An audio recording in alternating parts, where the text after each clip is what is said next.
자, 다음 발표 소개해드리겠습니다. 이번 강연은 에이프리카 지태현 상무께서 클라우드 네이티브 기반 AI 파스 구현 방안에 대해 발표해 주시겠습니다. 여러분 큰 박수 부탁드립니다.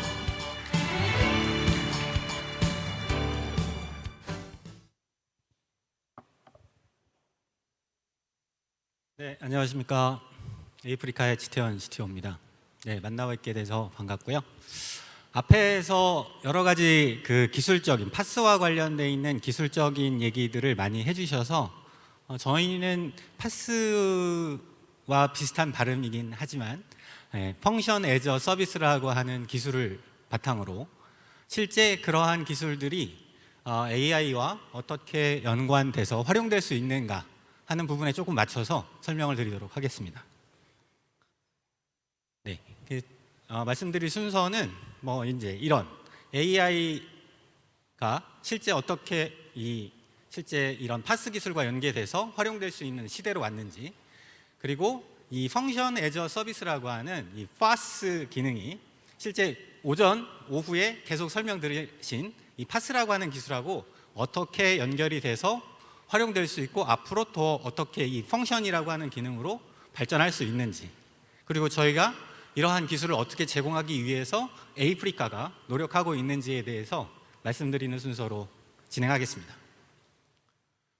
실제 이 AI 시대가 오기 전까지 지금 많이 얘기 나오고 있는 클라우드, 그리고 여러 가지 빅데이터와 같은 기술들의 축적이 있었죠.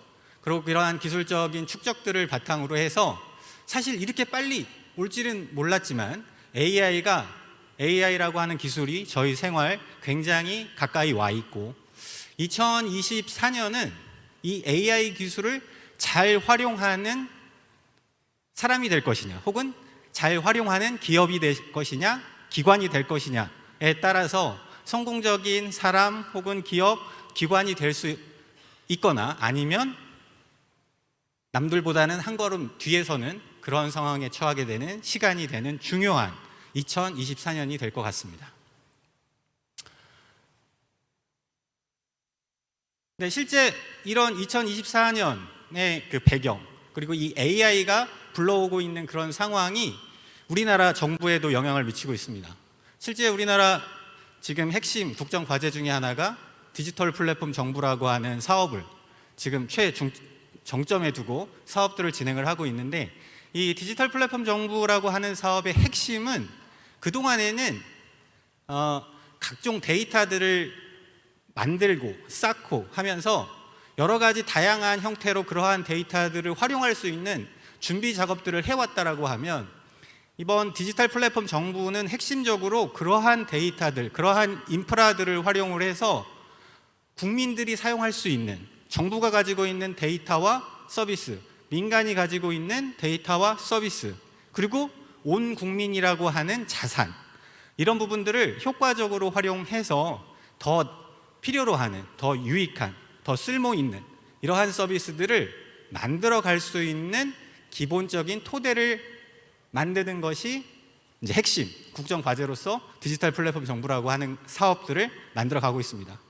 그리고 이러한 부분들을 함에 있어서 AI 기술을 적극적으로 활용하는 것, 그리고 AI 기술을 활용을 해서 생활에 필요로 하는 서비스들을 만들어 가는 것을 굉장히 필요로 하고 있습니다.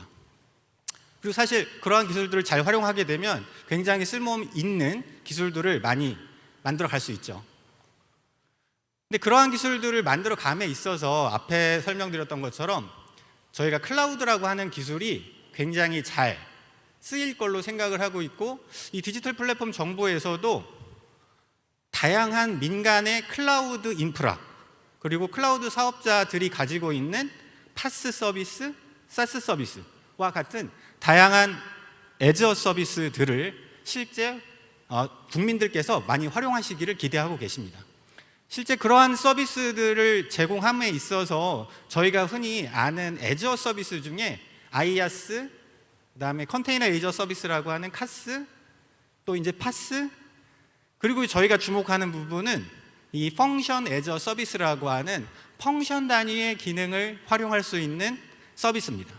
실제 뭐 이제 여러분들께서 들어보셨던 그 용어로는 서버리스와 같은, 실제 서버 없이도 어떤 사용자들이 제공할 수 있는 서비스를 이용할 수 있다라고 하는 그런 컨셉입니다. 그러한 컨셉으로 지금 발전돼 가고 있는 상황입니다. 그리고 실제 이러한 펑션이라고 하는 기능들을 쓰기 위해서는 이 플랫폼 애저 서비스, 저희가 오전, 오후 동안 계속 얘기했던 그런 플랫폼 애저 서비스의 기능들이 굉장히 적극적이고 중요한 역할을 하게 될 것 같습니다. 실제 이러한 서비스들이 이 펑션이라고 하는 기능으로 가기 때문에 얼마 전에 이 젠슨 황 CEO가 이제 코딩 공부 그거 꼭 해야 되냐? 코딩 공부 할 필요가 없을 것 같다. 왜? AI가 코딩을 만들어주는 시대가 됐고, 여러분들도 아마 챗GPT 이용해서 필요로 하는 코드 많이 만들어서 참조용으로 많이 쓰실 걸로 생각이 됩니다. 쓰고 계시고 있고 앞으로는 더 적극적으로 이제 쓰이게 될 텐데, 그러한 맥락에서 코딩 공부는 이제 필요 없는 거 아닌가라고 하는 말씀을 하셨는데, 사실 그러한 부분들이 이제 현실로 다가오는 상황이고, 이 펑션이라고 하는 어떠한 코드를 생성을 하고 활용을 하는 데 있어서 AI가 굉장히 적극적인 역할을 할 걸로 생각을 하고 있습니다. 저희는 이 펑션 애저 서비스가 단순히 어떤 코드를 개발해서 서비스화하는 데 그치는 것이 아니라 이 디지털 플랫폼 정부에서 생각하는 서비스의 다양성을 충족시킬 수 있는 그러한 획기적인 도구가 될 것이라고 생각을 하고, 그러한 관점에서 펑션 애저 서비스를 활성화하고 더 사람들이 사용하기 편리한 환경을 제공하는 거에 조금 목적을 두고 있습니다. 그래서 지금 저희가 오전 오후에 얘기했던 이 파스라고 하는 기술이 궁극적으로는 단기적으로는 이 펑션 애저 서비스라고 하는 애저 서비스 모델로 발전하는 가장 밑거름적인 역할을 할 수 있지 않을까, 그렇게 생각을 하고 있고, 그러한 부분들로 넘어가는 데 있어서 핵심적인 기술 개념을 로우 코드라고 하는 걸로 보고 있습니다. 간단하게 코딩을 하나 함으로써 실제 그 코딩이 사용자들이 이용할 수 있는 서비스가 되는 그러한 컨셉을 로우 코드라고 부르고 있고, 솔직히 이런 로우 코드 기반의 이런 것들이 가트너에서는 원래 한 2021년도에 예측하기로는 2024년에 굉장히 현재에 있는 워크로드들을 많이 대체할 거다라고 예상을 했었는데, 그거보다는 조금 느리긴 하지만 앞으로 그러한 추세는 계속 이어질 걸로 생각이 되고 있습니다.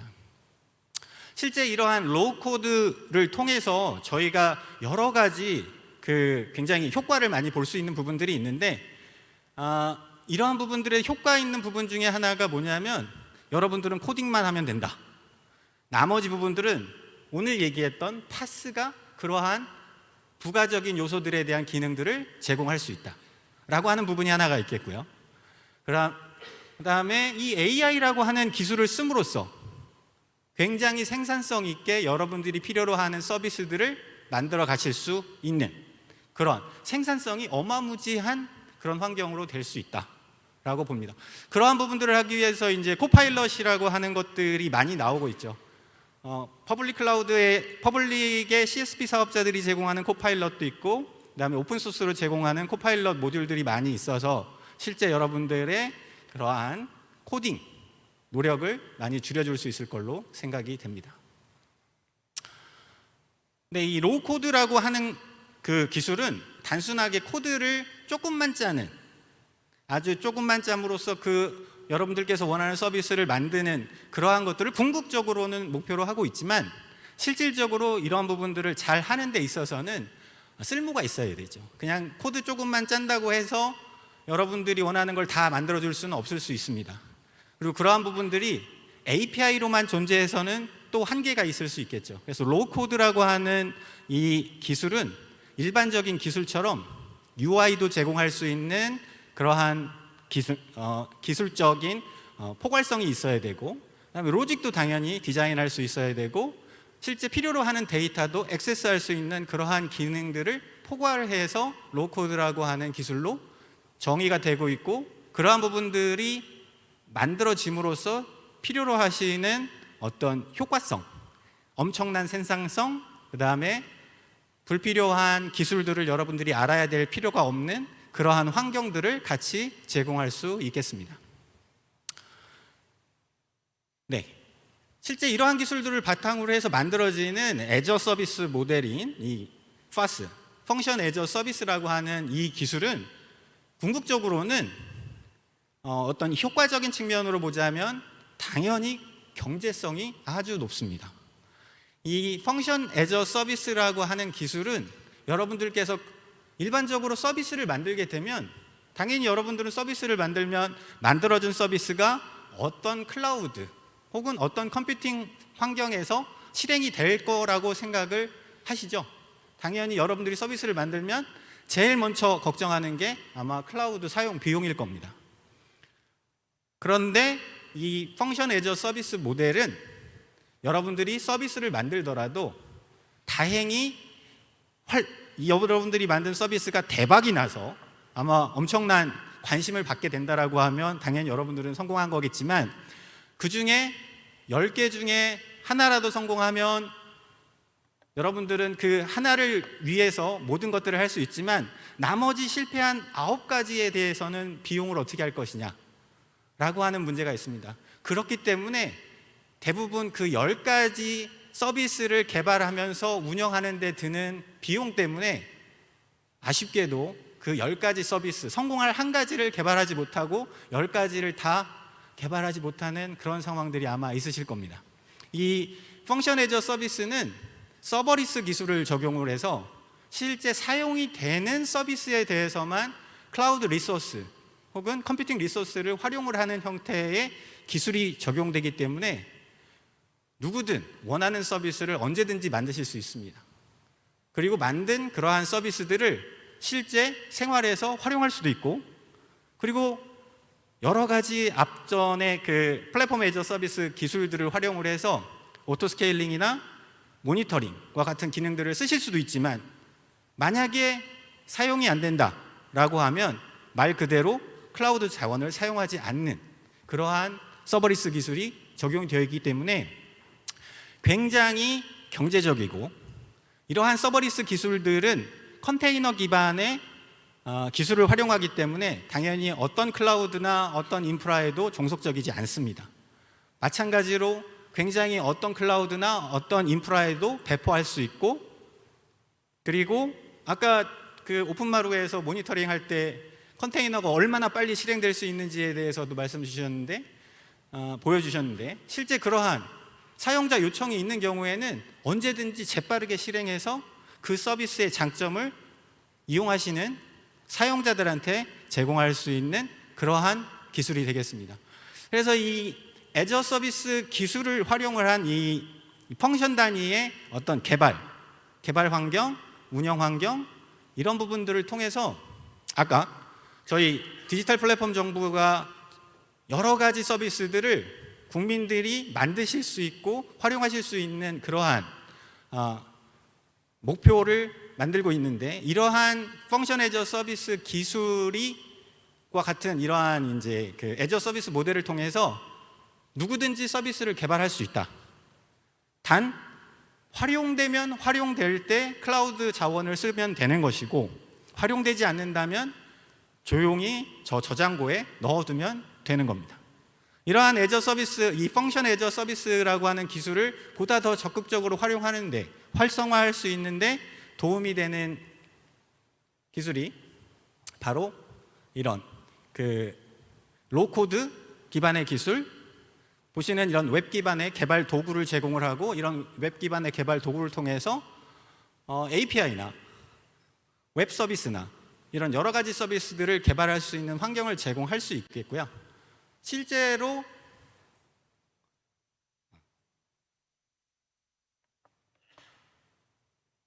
지금 보시는 이런 비주얼 소스 코드 에디터인데, 여기에 있는 이 비주얼 소스 코드의 그 개발 도구에 AI 코파일럿 기능을 연계해서 자동으로 해당하는 코드를 자동 생성하는 부분들을 이렇게 보여드릴 수가 있겠습니다. 요새는 이러한 AI 기술을 활용을 해서 만들어진 코드에 대한 생성, 그 다음에 리팩토링, 그리고 만들어진 코드들을 보시는 것과 같은 이런 UI를 통해서 워크플로우 기반으로 매시업 할 수 있는 이런 다양한 기능들을 통해서 아주 손쉽게 원하시는 서비스를 만들어 갈 수 있는 그러한 기능들을 제공할 수 있겠습니다. 이게 동영상이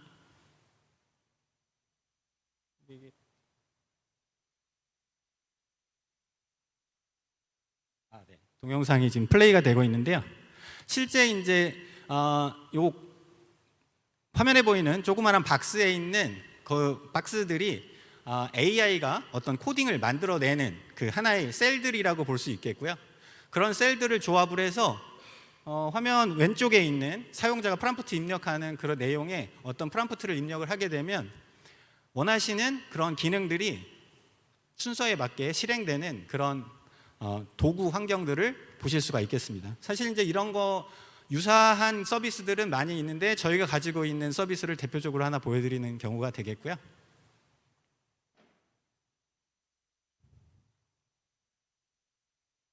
네, 실제 이렇게 AI 기술을 활용을 해서 간단한 코드들을 만드실 수가 있고 그러한 서비스 기능들을 여러 개를 묶어서 보다 더 완성형에 가까운 서비스들을 만들어갈 수 있는데 대표적으로 저희가 에이프리카라고 하는 회사 이름인데 그 이름에는 당연히 AI가 들어가 있고 그 AI 기술을 활용을 해서 저런 경찰청에서 사용하시는 이제 몽타주 예전에는 되게 다 이제 전문가가 이렇게 손으로 증언을 들어서 이렇게 그리는 거였다라고 하면 저희는 이렇게 사람들이 말로 구술하는 내용을 바탕으로 해서 저러한 이미지를 만들고 만들어진 이미지에서 점점 더 정교해 나가는 형태로 경찰청에 제안을 드리기도 했었습니다.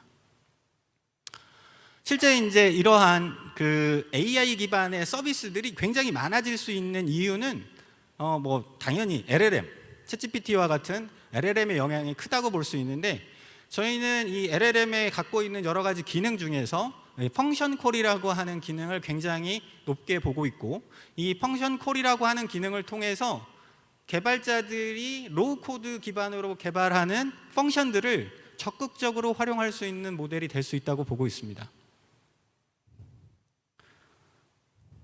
네, 그래서 지금 저희가 일반적으로 LLM은 단순히 어떤 저희가 질의를 던지고 그 질의에 따른 검색 결과를 우리가 어떤 검색의 도구로서 활용하는 거를 1차적으로 지금 현재는 많이 쓰고 계시지만 향후에는 LLM이 제공하는 그런 검색 결과와 실제 사용자가 사용할 수 있는 펑션들과의 연결을 통해서 LLM이 특정한 목적의 업무나 기능들을 수행을 할 수 있는 단계로 넘어갈 것으로 보고 있고 그러한 부분들이 지금 단순히 검색 단계를 넘어서는 AI의 다음 활용 모델이 되지 않을까라고 생각을 하고 있습니다. 실제 이러한 부분들을 하기 위해서 저희는 이 서버리스 기술을 적극적으로 활용을 하고 있는데 기존에는 저희 자체적인 그 서버리스 환경을 개발을 했었습니다. 근데 조금 그런 부분들에 대해 한계가 있는 부분들이 있어서 그럼 이런 부분들을 효과적으로 잘 적용할 수 있는 서버리스 기술은 뭐가 있나 라고 하는 걸 찾아봤을 때 대표적으로 이 오픈파스와 K네이티브라고 하는 두 가지 기술을 저희가 찾아볼 수 있었고요. 그리고 이 오픈파스와 K네이티브 둘 중에서 저희는 이 K네이티브라고 하는 기술을 활용을 해서 실제 이 펑션 애저 서비스, 서버리스 환경에 대한 운영 기능을 적용을 했습니다. 실제 이런 기능을 통해서 굉장히 클라우드에 대한 리소스, 플랫폼에 대한 리소스 사용량을 굉장히 절감할 수 있었고요. 이런 부분들을 적용함에 있어서 단순히 펑션을 운영하는 것뿐만 아니라 플랫폼 애저 서비스에서 운영되는 컨테이너들을 굉장히 또 효과적으로 운영할 수 있는 부분들이 있는 거를 발견하게 돼서 저희 플랫폼 저희 세렝게티라고 하는 저희 CMP 플랫폼에도 MSA, 컨테이너 기반으로 구성이 되어져 있는데 그러한 부분들에 적용했을 때 실제 만들어져 있는 컨테이너들을 효과적으로 운영할 수 있는 리소스, 옵티마이제이션 효과를 약 75%나 절감할 수 있는 그런 효과를 거둘 수가 있었습니다. 네, 저희가 생각하는 이런 AI와 파스 기술의 결국 이 매쉬업의 핵심은 나중에 펑션 애저 서비스라고 하는 서버리스 기술로 연결될 걸로 저희는 예상을 하고 있고, 여기에서 오늘 말씀해 주셨던 많은 플랫폼 애저 서비스, 컨테이너 기반 기술, 이러한 기술들이 궁극적으로는 AI 기술과 융합돼서 실제 우리 생활에서 활용될 수 있는 다양한 서비스로 만들어지는데 결국에 응용되고 활용될 수 있을 걸로 생각이 됩니다. 네, 이만 발표 마치도록 하겠습니다. 네, 발표해주신 지태현 상무님 대단히 감사합니다. 자, 다음은 오케스트로 박종섭 센터장께서 생성형 AI 시대 클라우드 파스 플랫폼의 비즈니스 방향 및 고객사 준비 사항에 대해서 발표해 주시겠습니다. 뜨거운 박수 부탁드립니다.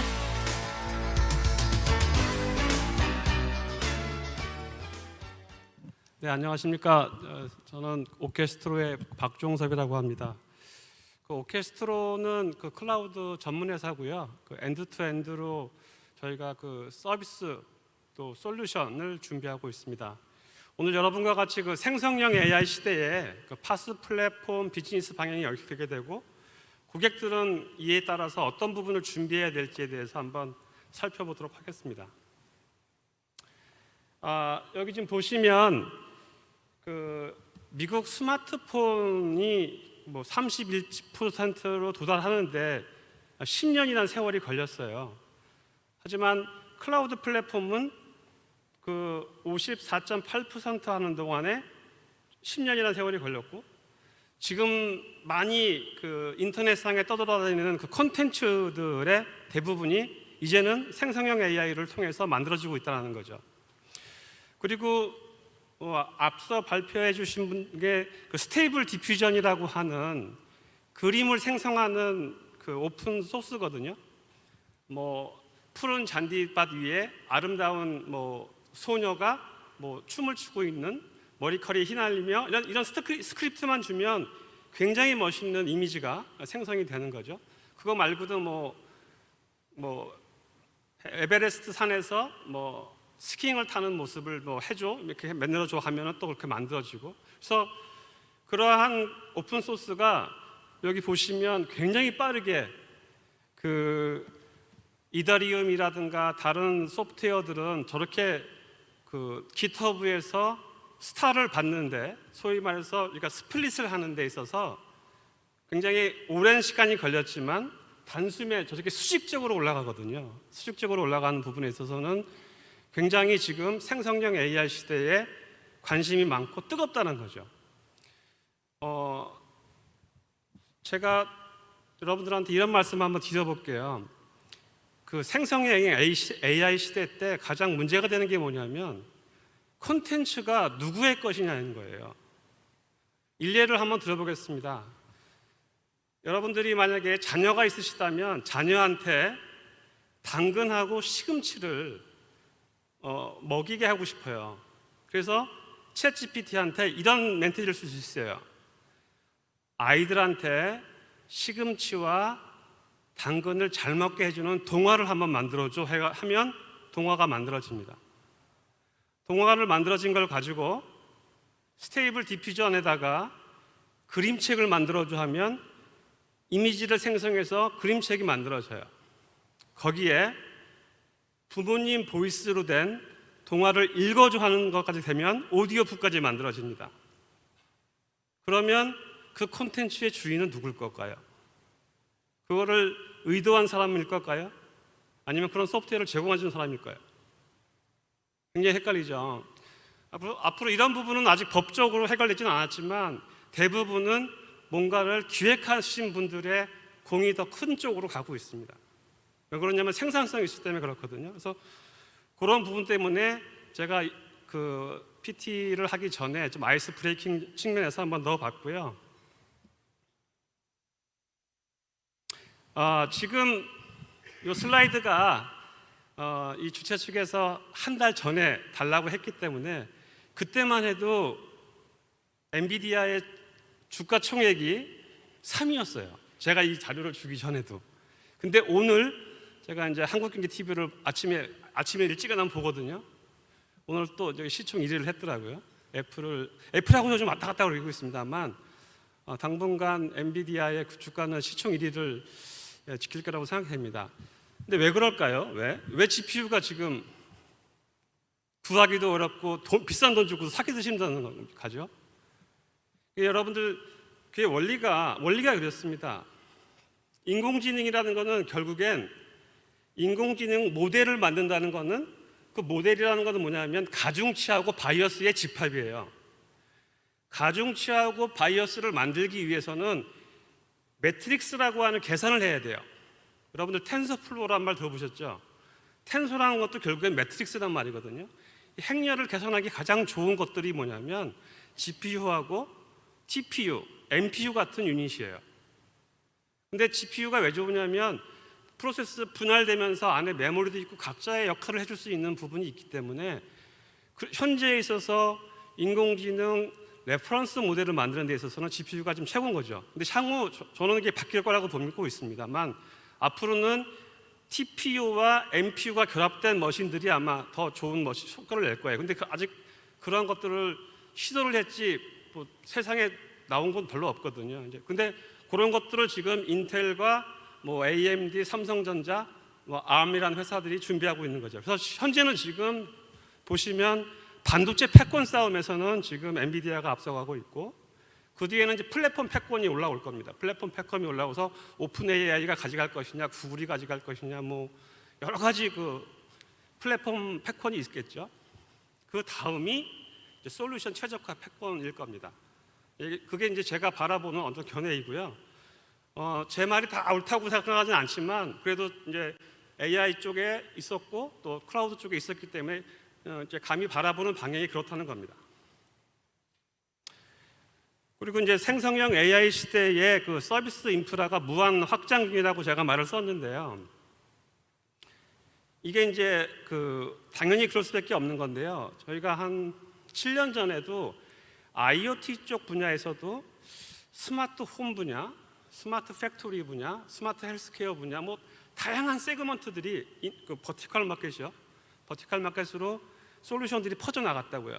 그래서 저런 식으로 세그먼트를 분류하기 시작했어요. 지금은 이제 인공지능이 저러고 있죠. 인공지능이 뭐 마케팅 분야, 세일즈 분야, 헬스케어 분야, 홈 분야 다양한 스타일로 현재 수평적으로 이렇게 수직적으로 이렇게 늘어나고 있거든요. 근데 앞으로 저런 거는 저희가 무의미해지다고 봅니다. 왜냐하면 곳곳으로 AI가 스며들기 때문에 결국엔 저런 부분들이 굳이 분류를 한다는 자체가 의미는 없어요. 하지만 수평적으로 가는 그런 솔루션 준비는 반드시 필요해요. 왜냐하면 그건 플랫폼 패권이거든요. 플랫폼에서 어디가 우선을 차지하느냐 굉장히 중요한 역할을 할 것 같습니다. 그래서 고객들 입장에서는 결국에는 오늘도 뭐 레고란 말 많이 나왔지만 레고형 AI 포탈을 구축을 해야 되고 또 비즈니스에 따라서 어떻게 하면 빠르게 우리가 이것을 서비스로 적용할 수 있을지에 대한 그 적용하고 확대의 필요성이 필요하고 그래서 그럼으로 인해서 파스라는 플랫폼이 구축을 먼저 한 후에 서비스를 운영해야 된다는 겁니다. 그래서 이게 뭐 선후가 서로가 상호 굉장히 시너지가 나는 일이기 때문에 그런 부분 때문에 오늘의 세미나가 저는 개최된 걸로 생각이 됩니다. 그다음에 이제 이제 AI의 능력이 점점 무서워지기 시작하죠. 이제 손글씨 인식 능력, 음성 인식 능력, 또 이미지 처리 능력, 그다음에 독해 능력 이런 것들은 이미 인간을 앞섰어요. 저희가 5년 전만 해도 매년 무슨 일이 있었냐면 이미지 디텍션 레이싱이 있었거든요. 어느 AI가 과연 이미지를 잘 분류하느냐, 이미지 클래시피케이션 이벤트가 있었는데 그게 없어졌죠. 왜 없어졌냐면 이미 AI가 인간을 넘어섰기 때문에 그래요. 그래서 이러한 곳곳에서 일어난 다양한 분야에서 인간의 능력보다 뛰어난 것이 나타나기 시작하면 그런 것들이 이제 로봇에 탑재된다고 한다면 재밌어지겠죠. 재밌어지는 것이 한편으로 무섭기도 하죠. 아까 뭐 자비스 같은 비서로 쓰면 되게 좋겠지만 이게 터미네이터와 같이 다가올 수도 있는 거기 때문에 전쟁에서도 쓸 수 있는 거고, 그래서 그런 부분들은 아무튼 인간의 윤리적인 문제와 결합되어서 돼야 될 것 같습니다. 그래서 한번 그 자료는 여러분들 책자에 있으니까 한번 여러분들 나름대로 한번 생각해 보시면 좋을 것 같습니다. 제가 이제 또 짧게 얘기를 드리겠습니다. 생성형 AI 배포 및 관리의 용이성. 당연히 파스 플랫폼은 지금 현존하는 구글의 뭐 AI 플랫폼이라든가 AWS, 그다음에 아마존, 마이크로소프트 모두 다 파스 플랫폼으로 서비스를 제공하고 있고, 여러분들이 지금 쓰고 계신 오픈 AI, 챗GPT 역시 그 파스 플랫폼으로 제공하고 있습니다.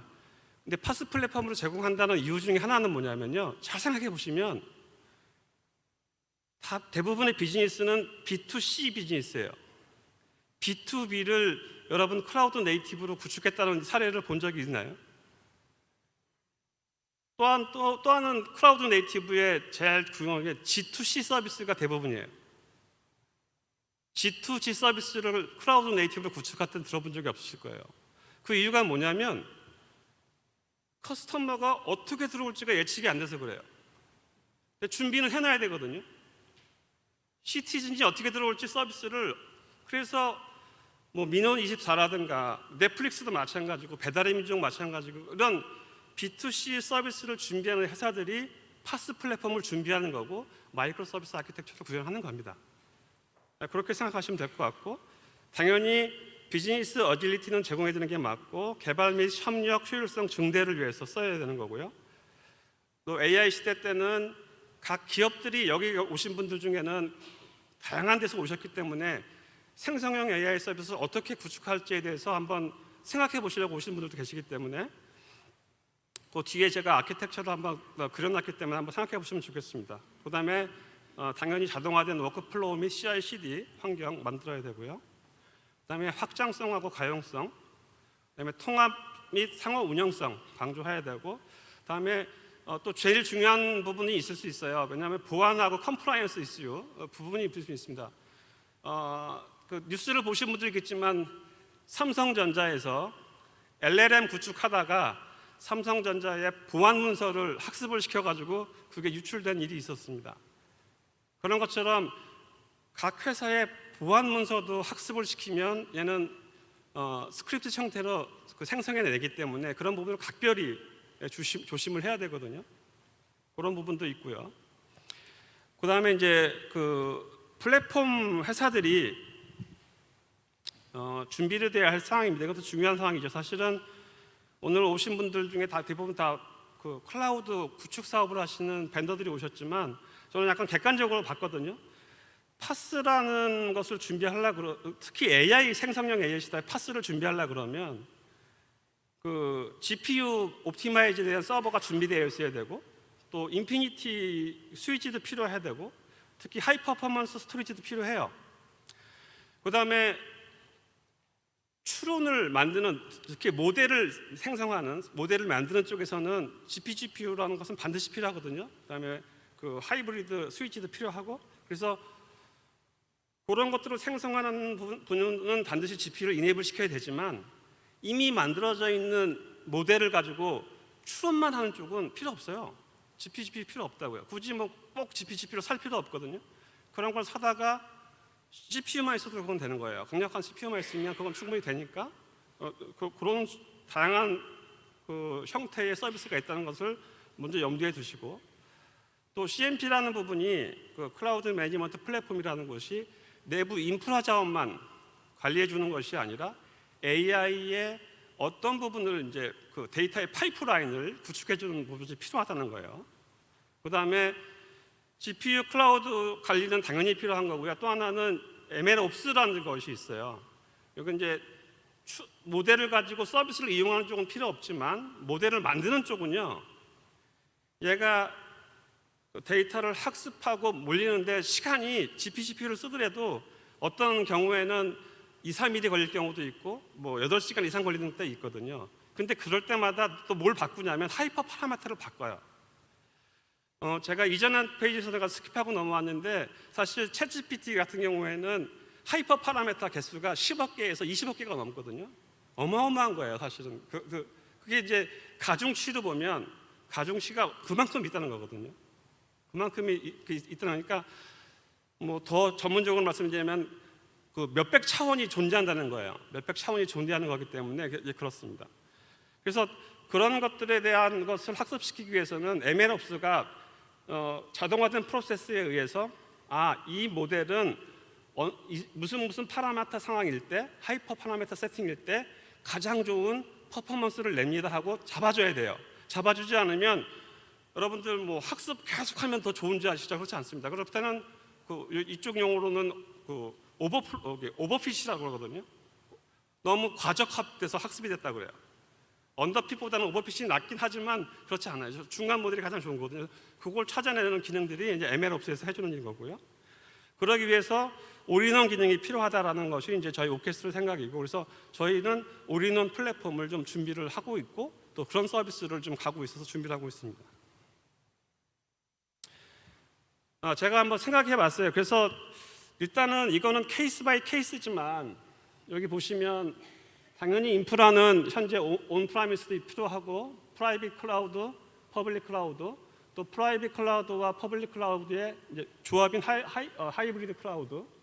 그다음에 큰 회사들은 대부분 ERP하고 DB가 있거든요. 또 전문가형 시스템도 있어요. 그걸 가지고 어떤 서비스를 만드는지는 왼쪽에 있는 생성형 AI 서비스 포털이 있어야 돼요. 사내 지식 서비스 검색이라든가 ERP, DB 가지고 경영에 필요한 레포트를 만들어줘 할 수도 있는 거고, 그다음에 관련된 이런 서비스 포털들을 쭉 리스트를 할 거고요. 하지만 이 엔진은 이제 있어야 되죠. 클라우드 엔진하고 플랫폼 통합 관리 서비스는 있어야 되고, 그다음에 각 엔터프라이즈가 갖고 있는 음성 데이터가 있을 거고요. 영상, 시각 데이터, 언어 데이터, 문서 데이터, 또 신규 튜닝 데이터가 있을 거거든요. 그거는 내부적으로 파이프라인을 만들어 놔야 돼요. 서비스를 구축을 하기 위해서는. 그다음에 이제 이쪽 오른쪽은 그 펑션에서 서비스라든가 아니면 기존에 좋은 모델들이 있어요. 그 모델들을 가져다가 나한테 맞춰서 쓸 수 있거든요. 그렇게 트랜스포드 AI 형식으로 가져가는 거죠. 그런 형식으로 될 거라는 거예요. 그래서 이런 컨셉으로 그 본인에 맞는 그 자기 회사에 맞는 아키텍처를 그리셔서 그 AI, 그 생성형 AI 서비스를 준비해야 된다는 겁니다. 그리고 현재 그 90% 이상의 그 기업들이 생성형 AI를 검토 중에 있고요. 그다음에 어디서부터 적용해야 될지에 대한 그 고민이 좀 있어요. 그래서 그 제가 뒤에 그 써놨지만 대부분 그 사용자가 많은 순에서 정확도가 높아지는 순으로 만들어서 써야 돼요. 무슨 얘기냐면요, 내부적으로 사내 직원이 많은 경우에는요, 사내 직원들이 많이 쓰는 서비스부터 시작해야 돼요. 그래서 많이 사는 서비스 가지고 사용을 하면서 정확도를 높여 나가야 돼요. 무슨 얘기인지 아시겠죠? 그러면 사내 직원들이 많이 쓰는 서비스, 예를 들어 보면 이런 겁니다. 특허 부에 있으신 분들이라든가 기술 부에 있는 분들은 그 논문, 새로운 기술을 알기 위해서 논문 검색하는 시간도 바쁘잖아요. 또 그러면은 그런 것들에 대한 새로운 논문이 나오면 그런 것들을 정리해주고 요약해주는 서비스를 시작해서 하면 되고, 그런 것들을 위해서 되게 좋다라고 하는 느낌을 받으면 생산성이 높아지는 거거든요. 그런 걸로 해서 만들기 시작하고요. 그 다음에 그런 걸로 노하우가 쌓이게 되면 이제 대고객용 서비스를 만들 수 있어요. 앞에서 이런 노하우가 안 쓰면서 고객부터 서비스하는 거는 굉장히 위험할 수 있습니다. 왜냐하면 고객분들의 컴플레이닝은 감당이 안 되거든요.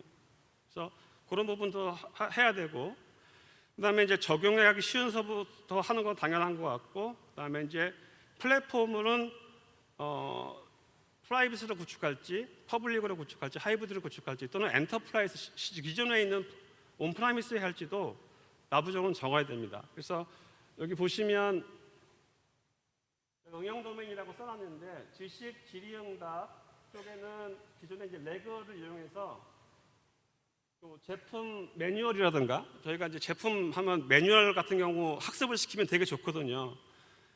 여러분들 저희 회사도 제품이나 매뉴얼이 한 몇백 페이지가 돼요. 몇백 페이지를 사실은 일일이 공부한다는 것도 쉽지 않아요.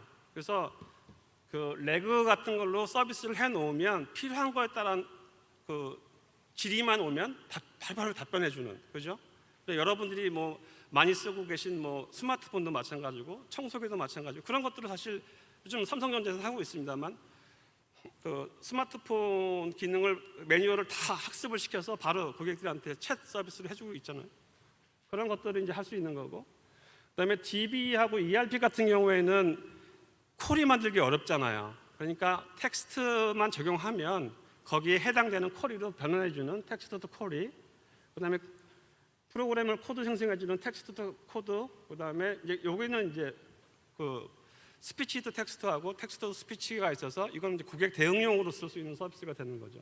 그다음에 이제 전문 용어 기반은 이제 파인 튜닝 같은 경우, 리걸 쪽이라든가 마케팅 팀에는 저런 걸 학습시켜서 새로운 마케팅 용어를 만들어낸다거나 리걸 서비스를 할 수 있는 부분이 되겠습니다. 자, 그러면 뭐 잠깐 저희 회사 얘기만 하고 마치도록 하겠습니다. 저희 회사는 그런 것들을 위해서 고객분들이 인프라가 굳이 클라우드로 가는 건 가장 좋은 비즈니스 애저빌리티에서 좋지만 차근차근 단계를 밟자라는 거예요. 그래서 기존에 워크로드 변경 없이 컨테이너 워크로드만 추가할 수도 있고, 그다음에 컨테이너 워크로드에 대한 편의성을 제고하기 위해서 디플로이먼트 서비스를 해주는 경우도 있고요. 그다음에 이아스서부터 파스, AI 옵스 모니터링서부터 전반적인 엔드-투-엔드 솔루션을 준비하고 있는 부분이고, 저희 제품으로는 저희는 이제 저희 회사가 오케스트라하고 마에스트로의 합성어거든요. 그러다 보니까 저희 회사 한번 오시게 되면 모든 회의실은 음악가고요. 그다음에 저희 제품은 다 악기 이름입니다. 그래서 이아스 제품인 콘트라베이스, 그다음에 파스 제품인 비올라, 거기에 위에 올라가는 마에스트로 CMP, 그다음에 투바 제품 빅데이터, 그다음에 트럼본 CI/CD, 그다음에 ML 옵스, AI 옵스, 이렇게 제품군이 준비되어 있습니다. 그래서 제가 준비한 슬라이드는 여기까지고요. AI하고 파스는 서로 좋은 하모니가 이루어지고 좋은 오케스트레이션이 일어나야 좋은 진정한 서비스로 거듭날 것 같습니다. 경청해 주셔서 고맙습니다. 이상 마치겠습니다. 네, 발표해 주신 박종섭 센터장님 발표 감사합니다. 자, 이어서 수산 INT 양우석 연구소장께서 클라우드 통합 네트워크 보안 서비스 플랫폼 이프리즘 X에 대해서 발표해 주시겠습니다. 환영의 박수 부탁드립니다.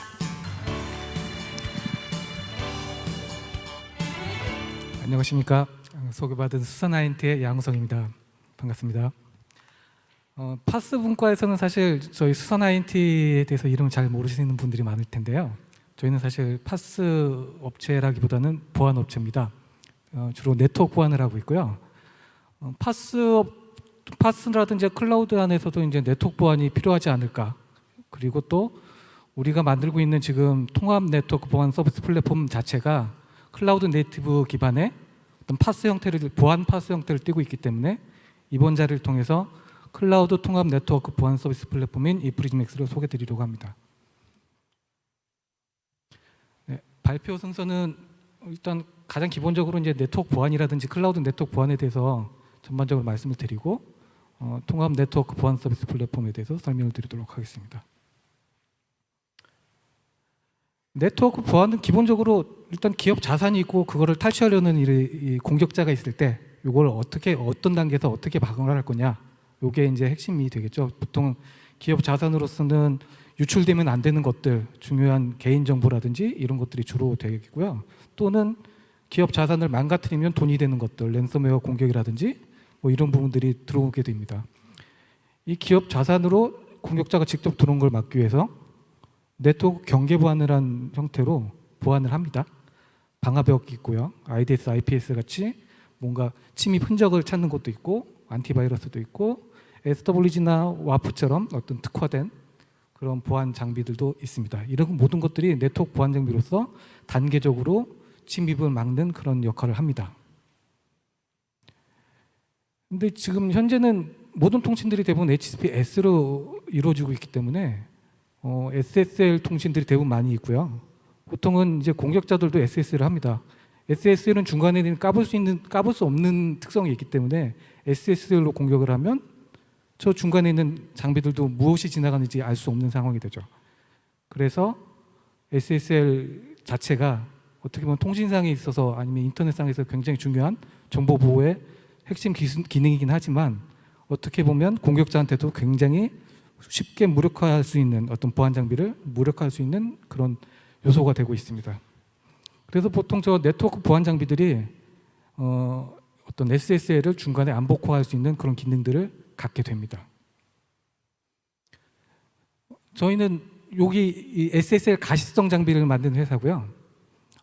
SSL을 각각의 개별 장비마다 복화를 하고 뭐 내부를 들여다보고 하는 데는 굉장히 많은 문제들이 있습니다. 리소스를 굉장히 많이 사용하죠. 안복화가.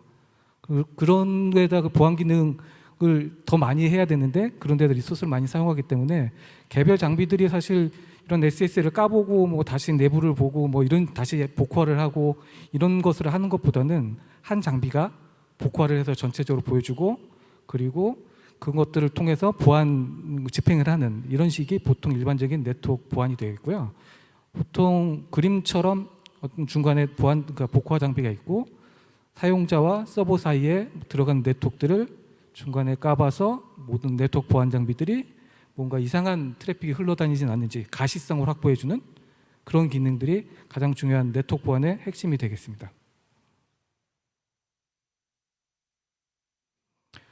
근데 클라우드 보안의 특수성이 있죠. 여기 계신 분들은 당연히 다들 많이 아시겠지만 클라우드는 어떤 경계 보안이란 게 없습니다. 명확하게 보면. 그래서 항상 설명하기를 집에 이제 문이 여러 개가 있어서 지금 계속 어떤 단계적으로 보완을 하는 그 온프레미스 환경에 비해서 어떻게 보면 집에 그냥 번호키만 하나 딸랑 들어있고 그리고 누구나 그 번호만 알면 들어올 수 있는 그런 모습이라고 볼 수 있죠.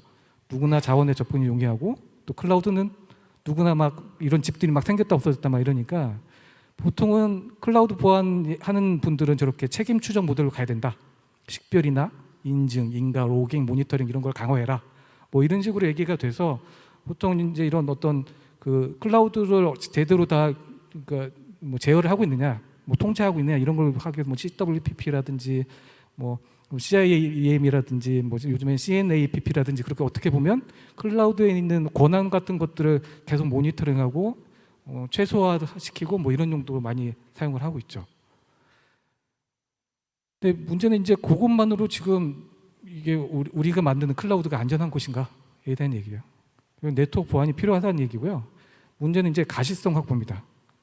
사실 아무리 보안을 뭐 해서 뭐 제대로 접근 권한을 최소화하고 잘 설계했다고 해도 어딘가에는 홀이 있을 수 있고 누군가는 다녀갈 수 있고 그것들을 어떻게 볼 것인가에 대한 가시성 확보의 이슈가 있고요. 그리고 그 자체로 이제 보안 강화, 진짜 문 하나 없이 그냥 번호키만 달고 지금 클라우드를 운영할 수가 있겠느냐에 대한 얘기고요. 가장 중요한 건 이제 보안 컴플라이언스 준수. 이게 정보 같은 경우에 특히나 공공기관 같은 경우에는 컴플라이언스가 굉장히 많죠. 특히나 그 정보 같은 경우에도 이렇게 중요한 정보나 이런 것들을 담벼락 하나 없는 어떤 컨테이너 아니면 클라우드 그 집 하나에다가 담고 싶지는 않거든요. 그래서 요즘에 그러니까 디지털 정보에서도 디플정에서도 얘기하는 그런 어떤 AI를 위한 학습을 위한 데이터 어떻게 보호할 것인가 뭐 이런 이슈에서도 동일하게 이렇게 보안 컴플라이언스를 항상 생각하기 때문에 되게 중요한 정보들은 그냥 프라이빗으로 갈 수밖에 없어. 정부가 운영하는 거기에서만 하는 거고 PPP 같은 아까 어떤 분이 말씀을 하셨는데 PPP 같은 데에서만 다룰 수 있어. 뭐 이렇게 레벨을 좀 나누고 있거든요. 그것들이 아직까지는 클라우드를 믿을 수 없어라는 거에 좀 약간 그런 내용들이 깔려 있다고 생각을 합니다. 그러면 클라우드 네트워크 보안에 어떤 아까처럼 담벼락 같은 걸 만들 수 없느냐? 사실 프라이빗 클라우드는 당연히 가능하죠. 프라이빗 클라우드에 어차피 인터넷 구간이 들어오는 구간이 있고 어떤 물리적 보안 경계가 있기 때문에 아까 봤던 것처럼 보안 영역을 만들 수 있습니다. 어떻게 보면 지금 뭐 국가자원정보 전산관리원 같은 형태도 거대한 프라이빗 클라우드 같은 형태를 볼 수 있거든요. 그런 데들도 대부분 저런 장비들이 있고요. 그렇기 때문에 뭐 굉장히 중요한 데이터라든지 이런 것들을 그 밑에서 넣을 수 있어. 이런 식으로 지금 가고 있다고 생각을 합니다.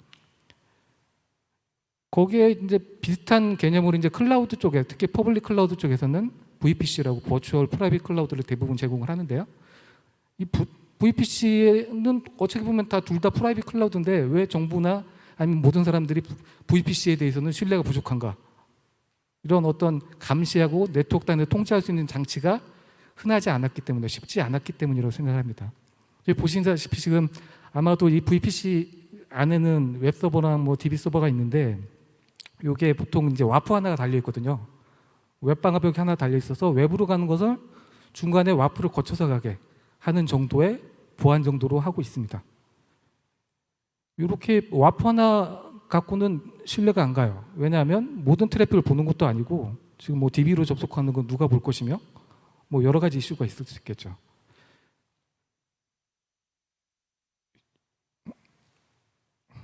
네, 그래서 지금 AWS 같은 경우에는 2019년부터도 VPC 자체의 네트워크 보안을 강화할 수 있는 어떤 경로상의 네트워크 장비를 넣을 수 있는 거에 대해서 얘기를 하고 있습니다. 중간에 보면 그저 퍼블릭 어플리언스 인스턴스라고 부르는 그것이 중간에 껴있는 보안 장비라고 보시면 되는데요. 보통 인라인 인그레스 라우팅이라고 하는 기술로 라우팅 정보를 경유하게 만들어서 지금 보안 장비를 낄 수 있게 만드는 그런 방법이고요. 이런 식으로 뭐 팔로알토라든지 아니면 뭐 F5 장비라든지 외산 장비들이 중간에 껴서 뭐 방화벽을 한다든지 또 IPS를 한다든지 이런 것들을 할 수 있도록 되어 있긴 합니다. 그런데 이게 이제 문제가 되는 게 결국은 이제 네트워크 경로상에서 중간에 한 장비가 껴 있는 거기 때문에 싱글 오브 페일리어가 생기죠.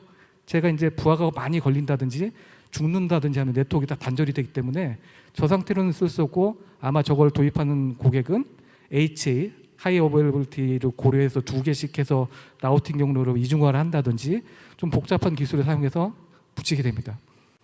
그렇게 되면 이제 이게 지금 한 대만 붙이는데 좀 복잡한데 그렇게 여러 대의 그런 보안 장비들이 아까 봤던 것처럼 뭐 단계별로 막 설계할 수 있는 그런 구조는 아니게 되지 않습니까? 2021년도에는 AWS에서는 이런 그림을 만듭니다. 저 가운데 보시면 이게 들어오는 구간에 LB가 하나가 있어요. LB가 있고 외부 VPC에서 그 어떤 보안 영역에 해당하는 부분들을 서비스할 수 있는 이런 그림을 그립니다. 그러면 위에서 내려와서 1, 2번 지나서 3번에 뭐 제네바라는 별도의 터널링 프로토콜을 사용해서 보안 장비로 접근이 되고 거기서 다시 제네바로 다시 돌아와서 뭐 서비스라는 이런 형태가 되는데 보시기만 해도 좀 약간 복잡한 구조죠. 이거는 당연히 근데 LB가 있고 하기 때문에 죽었을 때 다른 걸로 뭐 바이패스를 한다든지 아니면 다른 장비가 부하 분산을 해서 더 많이 서비스를 한다든지 어떻게 보면 안정성이라든지 성능에 대한 그런 우려 같은 경우는 커버가 되는 반면 문제는 이제 저쪽 보안 회사 쪽에 있어요. 보안 장비들이 제네바라는 터널링 프로토콜을 지원하는 보안 회사들이 그렇게 많지가 않거든요. 그럼 그 많은 어떤 보안 영역에 해당하는 것들은 어떻게 처리할 것인가에 대한 문제가 남게 되죠. 특히 저런 컴포넌트를 하나하나 쓸 때마다 비용은 또 많이 증가가 되게 되고요. 국내로 들어서 이제 네이버 클라우드를 예를 드는데요. 국내는 역시 외국보다 많이 좀 늦습니다. 2024년 한 2월 달에 지금 블로그도 발표를 하고 홍보를 하고 있는데 어떻게 보면 AWS랑 유사한 구조처럼 보여요. 인그레스 라우팅이 있고 또 돌아오면 다시 올라오는 이런 형태로 되어 있는데 이쪽에서 얘기하는 거는 저 버추얼 어플라이언스 쪽에 기존에 있는 VM 형태의 장비를 붙일 수 있습니다 라고 얘기를 해요. 그러면 이제 IPS 같은 장비는 붙일 수 있을 것 같은데 이제 IDS라든지 APT라든지 뭐 외부에서 미러링하는 장비는 어떻게 붙여요? 중간에 이렇게 어떻게든 인라인으로 그래도 걔들도 껴넣어야 돼요. 이런 얘기를 하고 있는 상황이에요. 아직까지는 약간 어떤 중간에 있는 네트워크 보안 장비의 초기 모델이라고 볼 수 있을 것 같은데요. 저기 안에다 넣는 것도 역시 쉽지 않은 새로 시작되는 그런 도전적인 과제처럼 보입니다. 클라우드 네트워크 보안 자체는 사실 몇몇 이제 CSP들 외에는 대부분 이제 앞서 나가는 CSP들은 대부분 그런 영역 부분에 있어서 도입이 가능하도록 그렇게 만들고는 있는데요. 고객은 여전히 도입을 우려하고 있습니다. 성능, 안정성, 확장성. 이 문제는 항상 있죠. 이거 죽으면 어떻게 해요? 이거 우리 트래픽 굉장히 많아질 수도 있는데 어떻게 확장이 되나요? 또 이게 모든 것들은 다 비용하고도 관계되는데요. 이런 것들을 처음부터 막 엄청나게 많은 네트워크 리소스하고 아까 얘기했던 부하 분산 달고 막 그렇게 해서 서비스를 하면 돼요. 근데 비싸요. 그럼 비싼데 그럼 그만한 효과가 있느냐? 또 특히나 SSL 가시성 같은 게 없이 그냥 IPS만 딸랑 달면 보안이 될 것이냐? 그리고 얘네들이 뭐 그러니까 보안에 더 집중하려고 그러면 VM들을 막 달아야 되는데 그럼 VM들마다 뭐 CPU 4개씩 쓰고 막 이렇게 해서 하면 그 비용을 어떻게 감당할 거냐? 이런 여러 가지 이슈가 생기고요. 또 관리, 관제 이거 다 모든 보안 장비들 그 클라우드들에다 막 분산돼 있을 텐데 그것들을 다 어떻게 관리할 거야? 관제에다 맡기면 돈 들어. 뭐 이런 여러 가지 비용 대비 효과에 대한 우려가 생깁니다. 그래서 저희는 클라우드 통합 네트워크 보안 플랫폼을 만들려고 하고 있습니다. 이 프리즘 X라고 지금 저희가 불렀는데요. 사실 저희 복화 장비 자체가 이 프리즘이라는 이름을 갖고 있기 때문에 이거에 확장하는 개념으로 이 프리즘 X라는 이름을 붙였고요. 목표는 온프레미스가 아닌 클라우드에서도 SSL 가시성이 포함된 고성능 통합 보안 장비를 만들 수 있는 플랫폼을 만들어 보자. 그리고 이것은 클라우드 네이티브 또는 클라우드가 적용 가능한 그런 모델이겠다가 목표가 되겠습니다. 이 기능으로는 이제 아까 봤던 여러 가지 이제 IPS라든지 SW라든지 이런 보안 요소들이 내부에나 외부에 있는 것에 대해서 최적화된 SSL 가시성을 제공하고 그리고 이런 어떤 보안 요소들이 저마다 다른 UI나 CLI나 API를 사용하지 않고 어떤 공통된 OEM을 사용해서 순수하게 비즈니스 로직만 있으면 보안에 대한 비즈니스 로직만 있고 네트워크만 볼 수 있으면 어떤 보안 요소를 만들 수 있도록 만들어 보자. 또 클라우드 가상화 적용에 필요한 요소들을 제공해 보자. 아까처럼 그 제네바 터널링 프로토콜을 모든 보안 장비들이 다 제공할 수 있는 게 아니거든요. 그런 것들 저희가 제공하고 나머지들은 그냥 우리가 보여주는 것들을 보기만 해. 뭐 이런 식으로 가보자. 이런 것들을 지금 저희가 만들려고 하고 있고요. 그리고 장점으로서는 일단 저희가 계속 온프레미스에서 보여줬던 것들, 안정성, 그리고 지금 저희가 설계하고 있는 모델에 굉장히 큰 성능, 100G 이상 처리한 데이터 플레인, SFC 이런 것들을 제공하는 그런 기능들, 그리고 이 자체를 사실 2010년부터 시작을 했는데 클라우드 네이티브 설계를 시작을 했어요. 그래서 확장성과 운용성, 성능 극대화 뭐 이런 것들이 장점이 되겠습니다. 그래서 이제 그림처럼 고성능 트래픽 분산 처리가 가능한 보안 플랫폼 개발. 그러니까 애초에 맨 왼쪽에 있는 것처럼 처음에 DPA랑 SSL 기능만 있는 갖고서 이제 SSL 복화 장비라고 팔았는데 이게 이제 그 안에 컨테이너 형태로 SWG라든지 아니면 DLP라든지 그런 다른 보안 요소가 들어갈 수도 있고 또는 분산해서 SSL 같은 경우는 성능이 많이 요구되니까 뭐 두 대의 노드에서 돌고 뭐 이쪽 노드에서는 DPI가 돌고 이쪽 노드는 SW 돌고 이런 어떤 지금 얘기하는 컨테이너 네이티브 같은 클라우드 네이티브 같은 형태의 확장이 가능한 모델을 만들어 보자. 또 지금 아래쪽을 보시면 사실 클라우드에서 현재 네트워크 보안 제품이라 VM들은 다 이렇게 올라와 있어요.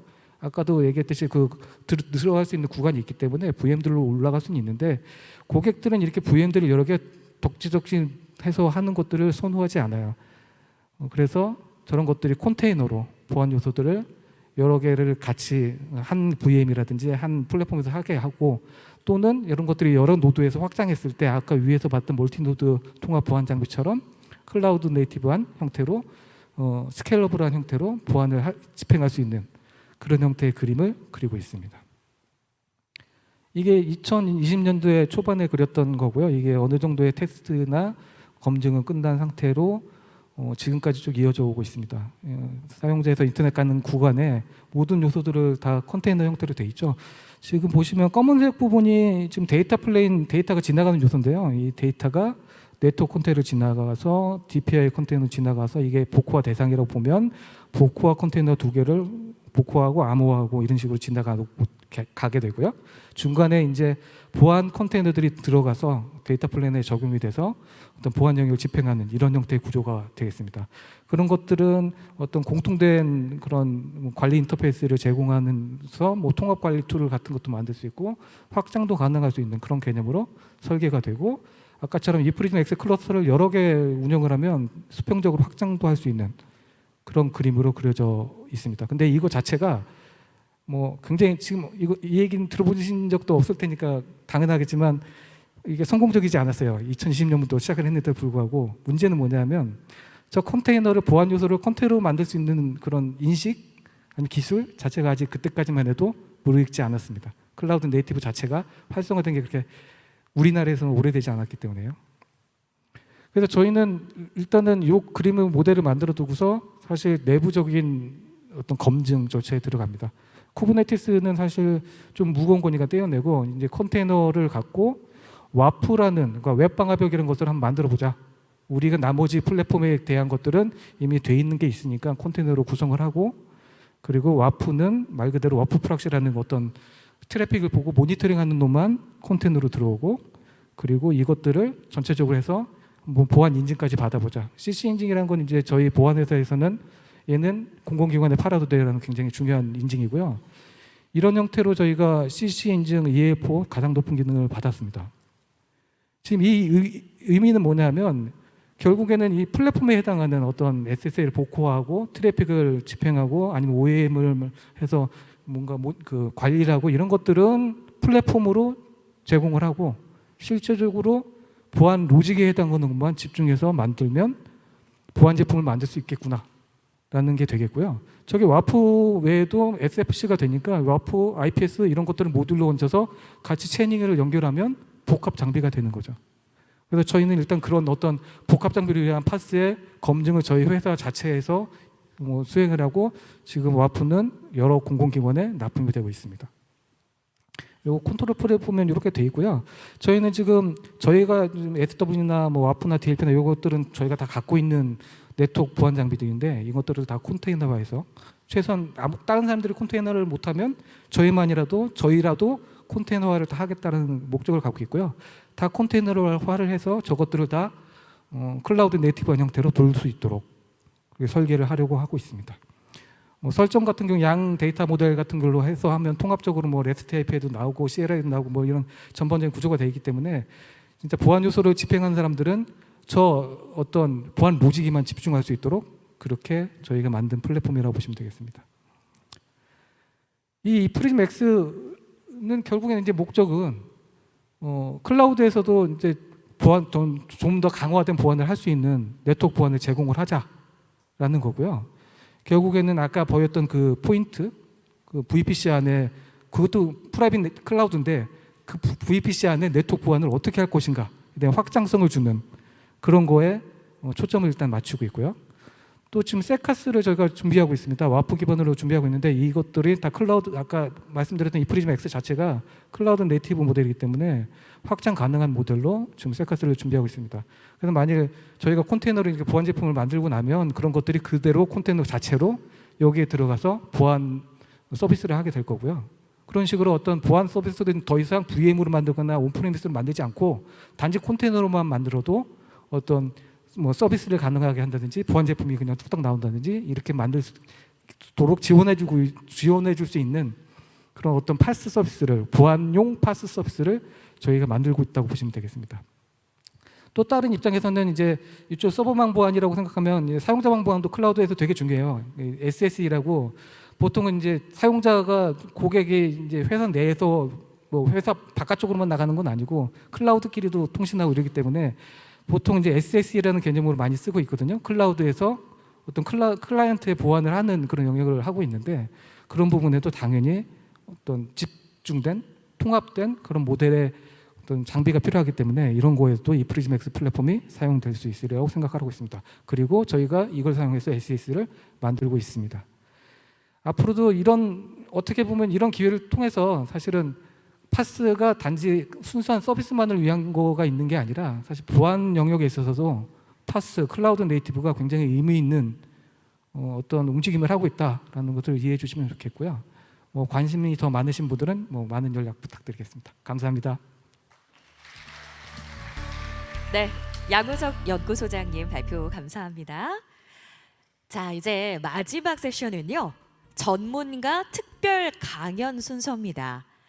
제4차 기본계획 민간총괄 분과위원장이신 이화여대 양희동 교수께서 AI 산업 파스가 가져올 미래라는 주제로 발표해 주시겠습니다. 여러분, 뜨거운 박수 부탁드립니다.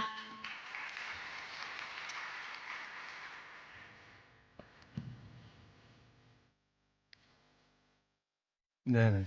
안녕하세요. 방금 소개받은 이화여대 양희동 교수입니다. 우연히도 여기 오기 전에 4차 클라우드 기본 계획 TF 민간 문과 오늘 모임이 있었는데요. 그 자리를 제가 조금 일찍 나와서 이 자리에 참석할 수 있었습니다.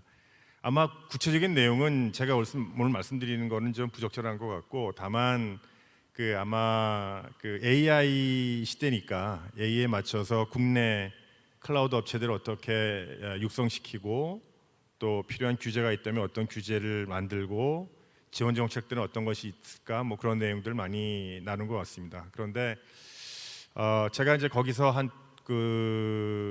뭐 그런 내용들은 이제 신문이나 이제 지상으로 발표될 텐데, 제가 한 포인트 하고 싶은 얘기는 개인적인 주관입니다만 한 두 가지 정도가 더 있는 것 같아요. 첫 번째는 우리 국내의 클라우드 업체들이 이제 외국에 나가서 클라우드 사업을 벌리기를 정부도 바라고 많은 기업들이 계획을 세우고 있는 것 같습니다. 그런데 제가 보기에는 좀 별도의 어떤 인센티브가 필요한 것 같아요. 무슨 말이냐면은 외국 업체 입장에서는 굳이 우리나라 사스 업체나 클라우드 업체를 서비스를 계약을 맺을 인센티브가 필요하다는 얘기죠.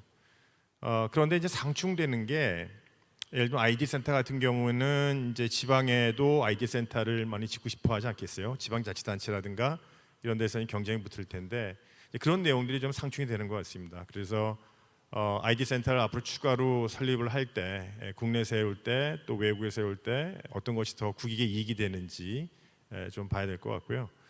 두 번째는 정말 심각한 문제는 뭐 매번 그렇습니다만은 AI 시대에 맞춰서 제가 보기에는 엔지니어 분들과 그리고 기업에서 전략적으로 결정을 하고 또 예산을 집행해야 되는 애드민 사이에 약간 컨플릭트가 있는 것 같아요. 그러니까 예를 들면 요새 뭐 LLM이 워낙 득세하니까 거기에 맞춰서 여러 가지 아마 서비스가 더 업그레이드 되는 걸로 알고 있는데, 문제는 자구적인 노력으로 그것을 업그레이드 시킬 거냐라고 하는 문제에 대해서 엔지니어 분들과 매니지먼트 사이에 꽤 깊은 골이 있는 것 같습니다. 그리고 제가 이렇게 주변에 말씀을 나눠보면 이미 그런 갈등은 사실 오래전부터 있어 왔어요. 그런데 오늘 여기 계신 분들은 굉장히 AI 시대에 맞춰서 뭐 장밋빛 같은 환상을 우리가 논의를 하고 저도 그러길 바라지만, 그러나 매니지먼트들의 생각은 상당히 다를 수 있다라는 게 제 판단이고, 그건 상당히 중요한 문제입니다. 그래서 쉽게 한다면 오늘 API 얘기를 많이 나왔을 텐데, API를 가져다가 기존에 나와 있는 외국에서 개발된 그와 같은 서비스를 그냥 가져다가 써서 우리가 필요한 것만 잠깐 아주 최소한도의 인력으로 수행하면 되지 않느냐, 이런 얘기를 매니지먼트는 할 수밖에 없어요. 지금 뭐 투자되는 규모가 한국과 미국 기업들의 뭐 차이가 굉장히 뭐 어마어마한 차이로 벌어져 있습니다. 10배, 100배 이상의 차이예요. 이 차이를 과연 정부 정책이나 또는 어떤 기업들에게 뭐 사명감을 가지고 뭘 투자를 해서 독자적인 서비스를 만들고 서비스를 업그레이드하고 하는 노력을 경주하라. 정부가 얼마나 많은 돈을 구축하고 있는지 모르겠지만, 할 예정인지 모르겠지만, 솔직히 거기에 대해서 좀 현명한 판단이 좀 제가 보기엔 필요한 것 같습니다. 그렇다면 솔직하게 이 AI 시대에 여러 솔루션 업체들 또 클라우드 업체들이 어떤 전략을 펴야 될지는 좀 환상에서 깰 필요가 있다고 저는 솔직히 좀 경각심을 가져야 된다고 생각을 해요. 그래서 심지어 어떤 매니지먼트 분은 저에게 이번이 가장 한국 IT 산업이 위기다라고 저한테 말씀하신 분도 계세요. 저도 거기에 10분 동의를 하고요. 만약에 그런 생각에 우리가 동의를 한다면 오늘 아마 이런 이 모임에서 얘기, 또 앞으로 클라우드나 AI 전략에 관한 얘기들이 상당히 방향을 달리할 수 있겠다라는 생각이 듭니다. 그리고 꼭 빼먹지 말아야 될 거는 엔지니어 분들끼리의 새로운 기술을 논의하고 뭐 이런 얘기들은 사실 굉장히 훌륭하지만 그러나 매니지먼트층을 이 논의장이 끌어들여야 됩니다. 그리고 그분들에게 홍보도 필요하고 교육도 필요하고 그분들 입장에서 KPI가 달라요. 그분들의 KPI와 어떻게 융합시킬 정리, 가운데 지혜를 찾아야 될까라는 논의가 상당히 정말 중요합니다. 민간 부분에 그 클라우드나 민간 부분의 AI나 이런 거를 활성화시키려면요. 근데 그런 논의들이 얼마나 많이 지금 진행되고 있는지 잘 모르겠습니다. 제가 이 자료들은 뭐 이미 여러분 다 아실 거고 지금 AI가 우리 가트너의 뭐 하이퍼그래프 보게 되면 거의 이제 피크에 도달해 있죠. 근데 올해 벌써 지금 AI에 대한 투자가 지금 줄어들고 있다는 얘기가 월스트리트 저널에 나왔습니다. 그러니까 이미 대세가 어느 정도 판가름 됐다라고 판단하는 것 같아요. 그러니까 지금부터 이제 투자는 정말이지 그 이미 지금까지 성공적으로 올라온 기업들 간의 경쟁이지 지금부터 새로 들어가서 하는 경쟁은 아니라는 저는 그렇게 시그널을 익힙니다. 그러니까 항상 그렇습니다. 기술 혁신이라고 하는 것이 처음에 너나 나나 막 들어오다가 어느 정도 판도가 이제 정리가 되게 되면 물러날 사람들은 빨리빨리 물러나고 또 내가 찾아야 될 니치를 찾아가는 사람들은 빨리빨리 니치를 찾아갑니다. 현명한 투자가 이루어질 수밖에 없어요. 지금 지난 몇 년, 한 2, 3년 동안에 똑같은 그런 태도로 또 투자가 이루어질 수는 없습니다. 그다음에 오른쪽에 나와 있는 뭐 우리가 초거대 AI로 나옵니다만 거기 들어가는 뭐 별수로 어마어마하게 많고 지금 뭐 AI가 점점 이제 셀프 어웨어로 점점 진화되고 있죠. 뭐 위에 여러 가지가 한꺼번에 지금 발전되고 있습니다만은 뭐 상당히 인간에 가까워지고 또 인간의 감정까지도 지금 건드리고 있고 그런 순서로 나오고 있습니다만은 그러나 그 여기 셀프 어웨어에 대해서 제 개인적으로 드는 판단은 결국 이제 AI는 데이터 싸움이고 다 아시는 얘기 있습니다만은 이제 기업들이 가지고 있는 데이터가 상당히 기업의 이제 명운을 좌우할 수 있는 시대가 될 수밖에 없어요. 따라서 만약에 우리가 어떤 경제의 공정성이라든가 이런 문제를 논의하려면은 이제는 기업들이 시장에 가지고 있는 마켓 쉐어를 가지고 판단할 문제가 아니라 기업이 가지고 있는 데이터 갖고 판단을 해줘야 됩니다. 그러면은 기업이 그 데이터가 누구 것이냐, 자기 것이라고 얘기할 수 있게 되면은 기업이 그 데이터를 가지고 인텔리전스를 만들고 거기에 여러 가지 전략을 피는 게 뭐 자연스럽지만 과연 그 데이터의 소유권이 기업에게 있다고 우리가 주장할 수 없게 되면은 이제 그렇게 진화되는 전략은 어떻게 보면은 불공평하다고 얘기할 수가 있겠죠. 남의 것 갖고 자기의 자산을 불러일으킨 경우가 되겠습니다. 그렇다면 뭐 그런 것들이 일종의 뭐 부채라든가 그런 거 아니겠어요? 자본이라든가 그런 거 아니겠어요? 그럼 자본을 투자한 사람에게 그만큼 자본을 이익을 공유해주고 부채를 가져온 업체에 있어서는 그 부채에 대해서 규제가 가야 되는 것이 전통적인 경영 관점에서 보면은 데이터에 관한 액세스가 될 수가 있을 거예요. 그래서 이 데이터는 어쨌든 그 문제가 해결이 돼야 되고 유럽에서 특히 거기에 대해서 굉장히 민감히 반응하고 있고 거기에 대해서 아마 그 각 산업별로 특화된 데이터에 대한 분석 또 각 산업별로 특화된 AI들이 아마 물밀듯이 이제 생겨나게 될 겁니다. 우리나라에서도 그렇고요. 다만 그거를 우리나라의 그 데이터를 가지고 그런 AI 애플리케이션을 만들었을 때 경쟁력을 가지고 있는 업체들이 국제적인 경쟁 영역을 갖출 수 있는 AI 애플리케이션을 만들고 그걸 바탕으로 얼마나 많은 서비스를 개발할 수 있는 업체들이 몇 군데가 있느냐를 이제 판단해야 되는 거죠. 지금 클라우드는 인프라, 플랫폼, 애플리케이션 정 영역에서 뭐 경쟁이 벌어지고 있습니다. 그래서 뭐 클라우드와 생성형 AI의 상호작용성이 상당히 뭐 높아갈 수밖에 없죠. LLM이 일어나게 되면, 제너러티브 AI가 일어나게 되면은 뭐 당연히 많은 데이터가 필요하고 클라우드는 필수적입니다. 두 번째는 결국 이제 클라우드 시장 판도가 지금 바뀌고 있는데요. 뭐 구글이라든가 특히 이제 그 마이크로소프트가 괜히 이제 굉장히 약질 많이 하고 있죠. 뭐 오픈 AI 영향도 물론 있겠습니다만은 지금 이게 이제 우리들에게 준 그 임플리케이션은 결국 우리가 가지고 있는 어떤 데이터의 특성을 가지고 얼마나 우리가 우리의 그 클라우드 또는 그 클라우드 기반으로 AI를 접목시켜서 상품화 패키지를 만들 건가 하는 얘기입니다.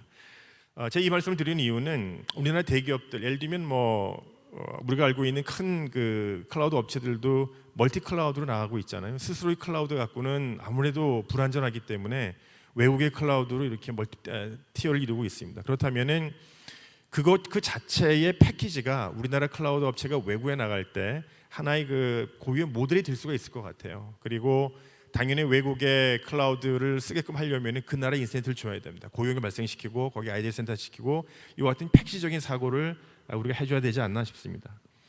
그다음에 클라우드 인프라 서비스 시장 점유율이 이제 뭐 많이 변화가 됐고요.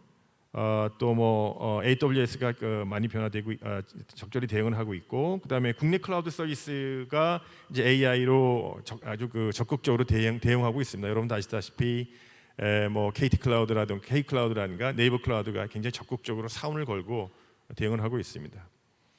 자, AI 파스가 이제 여기 시장 규모에 나오다시피 왼쪽에 보시게 되면은 AI 파스의 시장 규모가 굉장히 큽니다. 지금 뭐 성장률이 한 8.4% 정도 되고 있고요. 오른쪽에 그래프를 보시게 되면은 그 AI as a service, 이게 이제 뭐 AI 자체가 결국 아웃소싱의 대상이 되는 거죠. 이게 제가 말씀드린 매니지먼트들이 선호하는 그런 시장이 될 겁니다. 시장 점유율 보세요. 43% 정도 예상이 되고 있고요. 아마 뭐 독자적인 IT 인력으로 뭐 LLM을 써서 뭐 뭘 해서 개발하는 것보다는 아마 대부분 API로 가져다가 써서 뭔가 표준화된 세계 아주 굴지의 서비스가 빨리 좀 정착이 되기를 매니지먼트들은 제가 아마 기대하고 있을 겁니다. 그리고 저와 같은 그 서비스들은 계속 업그레이드되고 업데이트될 수밖에 없고요. 저 같은 서비스들이 당연히 클라우드에서 돌아가는 거는 뭐 불보듯 명약관한 얘기죠. AI 파스입니다. 그래서 이거는 뭐 2023년 규모는 아까 이제 요거는 AI 전체적인 그 AI as a 서비스 규모를 얘기하는 거고요. 여기 2028년도 보시게 되면은 약 한 55조, 약 60조 가까운 규모로 좀 성장한다고 돼 있고요. 성장률도 뭐 어마어마하게 큽니다. 그다음에 AI 파스 시장도 보게 되면은 뭐 2023년도, 4년도, 28년도 정도 해서 연평균 약 한 8.4% 정도로 예상이 되고 있습니다. 그래서 구체적으로 이제 왼쪽에 보시다시피 AI 파스 마켓의 벤더들이 저기 쭉 나와 있고요. 그다음에 AI 파스를 이용해서 지금 뭘 하자는 거냐? 뭐 머신러닝 뭐 플랫폼을 제공이 되고, 또 내추럴 랭귀지 프로세싱 서비스가 제공이 되고, 비주얼 애널리시스 서비스가 제공이 되고, 랭귀지 프로세싱 서비스가 제공이 되고, 데이터 인사이트 서비스가 제공이 되고, 저 같은 것들이 소위 어드밴스된 테크놀로지가 제공이 되어서 그걸 이용해서 로컬라이즈된 서비스를 개발할 수가 있겠죠. 그러나 아까 말씀드린 것처럼 스스로 인력으로 저걸 개발할 거냐, 아니면 개발된 걸 가져다가 API를 붙여갖고 최소 2년으로 우리가 서비스에 붙일 거냐라고 하는 얘기는 아마 각 기업마다 이 사항이 다를 겁니다. 어쨌든 누가 개발하든 간에 AI 파스 시장은 상당히 앞으로 성장할 수밖에 없어요. 조직들 자체가 디지털 변환에 AI를 반드시 끼려고 하고요. 그 다음에 하이브리드 내지 멀티 클라우드 전략으로 당연히 나가는 거고요. 클라우드는 데이터 성격상 그 퍼블릭 클라우드하고 프라이빗 클라우드의 기업 입장에서는 똑같이 비중을 다룰 수가 없습니다. 그게 정서적인 문제도 있고요. 또 그래서 어쨌든 민감한 데이터는 아무래도 프라이빗을 둘려는 걸 선호하고 하이브리드 나갈 수밖에 없죠. 엣지 컴퓨팅, AI도 온 디바이스 AI로 나가는 궤적이 있고, 그다음에 서버로 나가는 그런 궤적이 있습니다. 그래서 우리가 가지고 있는 스마트폰에 자체적으로 칩이 탑재가 되고, 거기서 뭔가 이렇게 벌어진 여러 가지 일들이 어떤 디바이스라든가 아니면 그 서비스 플랫폼들이 빨리 분석을 해서 그 엣지 상태에서 빨리빨리 서비스가 벌어지도록 하는 그런 앱들도 많이 나올 수밖에 없죠. 인공지능이라든가 기계학습은 당연히 그렇고요. 그래서 오른쪽에 이머징 트렌드는 멀티 클라우드 파스로 나갈 것이다. 그다음에 서버리스 컴퓨팅. 그러니까 아까 말씀드린 것처럼 개발 인력에 관한 이 매니지먼트의 기대가 그렇게 높지 않은 것 같아요. 그래서 점점 이제 그 서버 리스까지 나가겠다는 거죠. 그러니까 회사 내에 둘 수 있는 IT 리소스를 이제 극소화 나가는 겁니다. 그래서 우리가 믿을 만한 그 클라우드 업체들에게 모든 개발에 관련되는 아주 중요한 인프라까지 다 넘기고자 하는 그런 팀이 더 커질 거고요. 쿠버네티스라든가 컨테이너 이런 얘기 나옵니다만은 아시다시피 이거는 이제 MSA라든가 이거는 업종마다 다 당연히 차이가 있죠. MSA가 요새 붐입니다만은 그게 여러 가지 그 성능 면에서 이피션시 면에서 좀 한계가 있기 때문에 반드시 쿠버네티스라든가 또는 MSA가 정답이 아니라는 건 다 아실 거예요. 그거는 예를 들면 배치 모드로 돌아가는 뭐 대표적으로 은행 서비스 같은 경우가 될 텐데요. 그 같은 경우에 과연 MS가 적절한가 이런 것들도 판단해야 되겠지만 어쨌든 현재 기술적인 트렌드는 저렇습니다. 그럼 여러 가지 AI라든가 또 머신러닝 도구들이 또 지금 제공되고 있고요. 그래서 이 AI 파스의 구성 요소는 이제 인프라 자원이 필요하고 그다음에 뭐 데이터 저장 자원이 다 필요합니다. 다 우리가 클라우드가 필요한 근본 이유가 되겠습니다. 그래서 AI API 아까 말씀드렸습니다만은 정말 자신이 있게 되면은 저 API를 제공을 해서 스스로 데이터를 돌아가서 개발된 그 애플리케이션이 별도의 또 비즈니스 소스가 될 수 있도록 그 같은 노력들을 해줘야 되는데 과연 얼마나 많은 우리나라 업체들이 여기에 대해 경쟁을 가지고 있을지 한번 우리가 잘 판단해봐야 되겠습니다. 그 다음에 뭐 기계 학습 모델 뭐 이것들은 뭐 아까 다 이미 말씀드렸고요.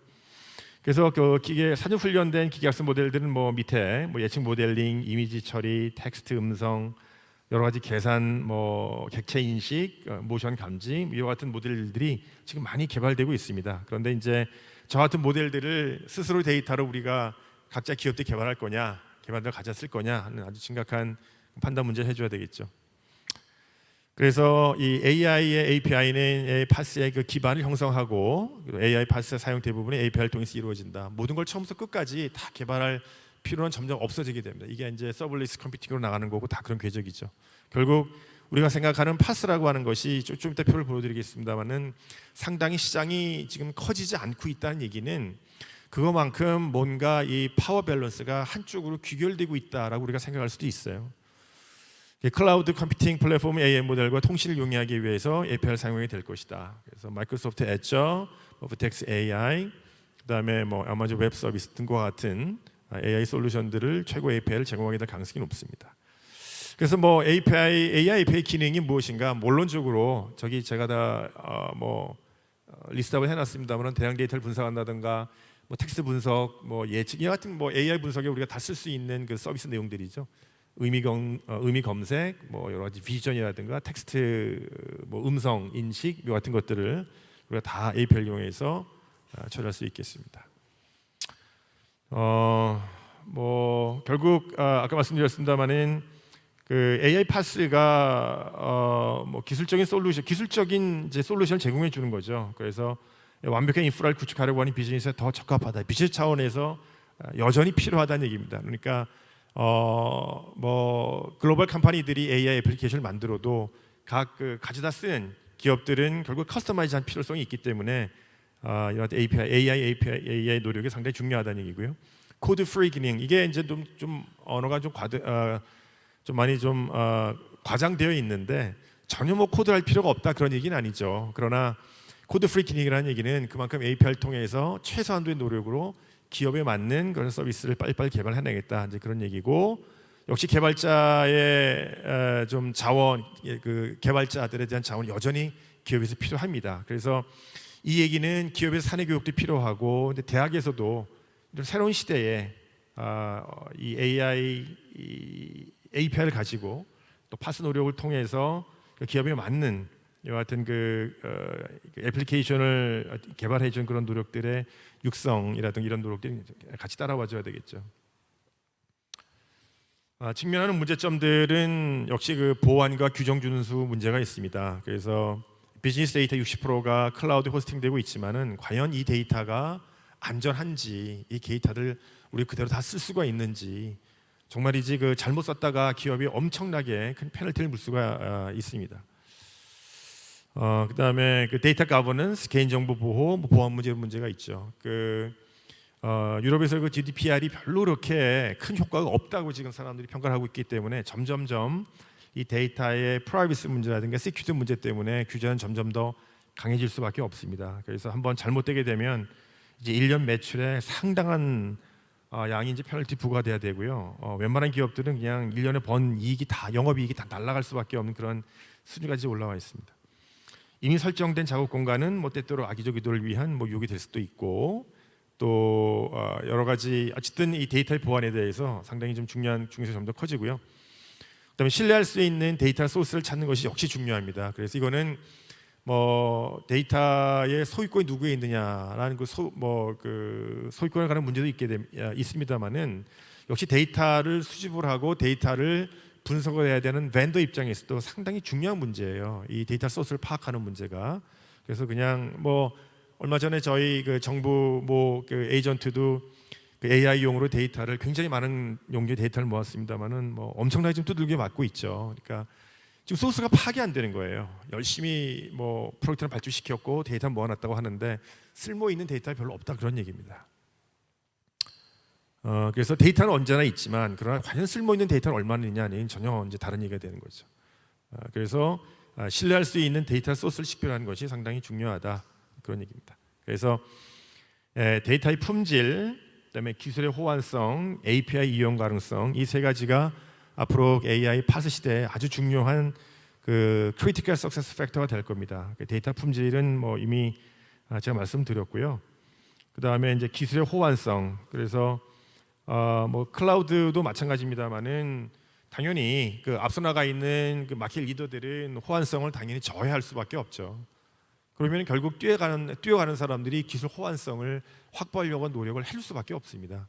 그게 지금까지 기술의 진화의 과정이고 그래서 당연히 그 마켓 팔로우들은 뭐 개발해야 되는 부담이 이중 상중으로 커질 수밖에 없습니다. 그다음에 API 이용 가능성 이건 아까 말씀드렸습니다만은 절대 그 어드밴스드 AI가 나온다고 해서 굉장히 좋은 데이터에 나온다고 해서 그 AI 애플리케이션이 커스터마이즈된 시장이 절대 죽지는 않는다 이런 얘기고요. 이 표에 나와 있습니다만은 그럼 앞으로 이제 AI 파스 시장은 어떠냐? 세계적인 변화의 바람 속에서 국내 기업의 디지털 전환 속도는 다소 좀 느립니다. 그래서 그 글로벌 전망과 달리 국내 파스 시장은 오히려 좀 위축되는 분위기라고 신문에 보도되고 있죠. 보시다시피 사스라든가 ERS 업체 수에 비해서 이 파스 업체 숫자가 감소된 거를 여러분은 알 수 있으실 겁니다. 공공 클라우드 소유 활성화를 위해서 조달총 디지털 서비스 이용 지원 시스템이 이제 시행된 지 3년 6개월이 넘었지만 등록된 파스 서비스는 지금 현재 2개에 불과합니다. 그러니까 이게 이제 앞으로 AI 시대에 괜찮은 하나의 그 프로토타입이 나오게 되면은 좀 뭐 많이 파스 자체의 시장의 변화라든가 노력도 많이 바뀌겠습니다만은 현재로서는 좀 파스가 상당히 부진하다 이런 얘기입니다. 그래서 업계에서는 국내 파스 기술력이 글로벌 기업이 뒤지지 않는다고 지금 평가를 하고 있어요. 실제 최근 국내 한 대형 정부 기술 서비스 기업이 국내외 파스 기업을 대상으로 여러 가지 그 프루프 컨셉이죠 해본 결과 상당히 그 높은 점수를 지금 주관적이나마 지금 얻고 있습니다. 그래서 국내 소프트웨어 기업이 해외 시장을 진출하기 위해서는 파스 전환이 필수적이다. 클라우드 기술과 서비스 발전은 단순히 기술적인 진보를 넘어서서 산업 전반의 지속 가능한 성장과 경쟁력 강화의 필수다. 이건 아까 말씀드렸습니다만은 이제 그 AI 기반으로 많은 서비스가 돌아갈 거기 때문에 맨 마지막에 레스트 마일리지 커스터마이제이션 노력이 더 중요하게 된 거예요. 그래서 제가 지금 아까 말씀드린 것처럼 한국의 IT 위기라고 하는 거는 미국 업체처럼 똑같은 분야에 엄청나게 돈 투자 넣어서 이런 경쟁이 지금 거의 끝나가고 있다는 얘기지 뒤에 나와 있는 레스트 마일리지 서비스는 점점 더 중요하고 여기에 대해서 투자와 또 정부 지원이 집중돼야 될 것으로 저는 생각을 합니다. 그래서 이제 이런 어떤 국제적인 그 시장에 관한 우리가 솔직히 인정을 해야 또 제대로 진단을 해야 정부에서 올바른 진흥책과 각 기업들도 이제 올바른 그런 전략 방향이 서지 않을까 싶은 거죠. 기존의 SI와 한계를 극복하고 국내 소프트웨어 기업의 경쟁을 제고하는 발판이 될 텐데 뭐 아시다시피 클라우드라고 하는 것이 기존의 그 SI 시장을 좀 대체하는 그 지로성 게임처럼 되어 온 건 사실일 거예요. 또 기존의 SI 고객들을 다 그쪽으로 클라우드 전환시킨 것뿐이지 새로 부가가치를 얼마나 창조를 했는가 우리가 좀 지켜볼 일인데 이 AI 파스 시장이 그런 시장을 드디어 개척할 수 있는 잠재력이 높다라고 하는 겁니다. 그러니까 기존의 SI로 하는 것들은 뭐 프로세스를 기업이 프로세스 돌려야 되는 거니까 그게 자체 내 서버가 있건 뭐 클라우드에 있건 뭐 기업 입장에서는 뭐 돌아가기만 하면 되는 거니까요. 그러나 이 내가 가지고 있지 않은 그런 데이터를 기반으로 해서 뭔가 프로토타입이 나오고 그거를 커스터마이즈 시켜서 우리 데이터로 커스터마이즈 시키는 노력들은 전혀 지금까지 내용과 좀 다른 노력들이죠. 네, 이상으로 제가 준비한 내용을 모두 마치도록 하겠습니다. 하여튼 조만간 4차 클라우드 기본 계획 내용이 발표가 될 텐데요. 여기 계신 분들도 좋은 의견이 있으시게 되면 관심을 가져주시고 많은 좋은 의견을 개진해 주시길 부탁드립니다. 감사합니다. 네, 발표해주신 양희동 교수님 대단히 감사합니다. 네, 여러분 오랜 시간 강연 들어주시느라 너무나 고생 많으셨습니다. 자, 이제 여러분께서 기다리시던 경품 추첨 이벤트를 통해서 상품을 증정하는 시간 갖도록 하겠습니다. 제가 잠시 단상 위로 올라가 진행하도록 하겠습니다.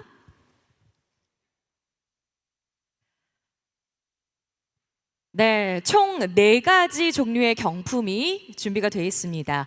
데스크를 통해서 여러분께서 초기 등록하실 때 제출해 주셨던 명함으로 추첨 진행하도록 하겠습니다. 자, 추첨은 파스 지원분과 위원회 오픈마루 노건욱 본부장님께서 수고해 주시겠습니다. 여러분 박수 한번 부탁드립니다.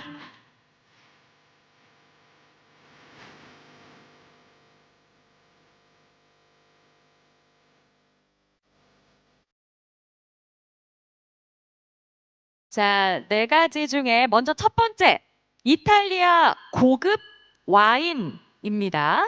과연 와인 받아가실 분은 누구이실지? 네, 서울특별시 광진구 시설관리공단 유희준 주임님. 유희준 주임님 자리에 계신가요?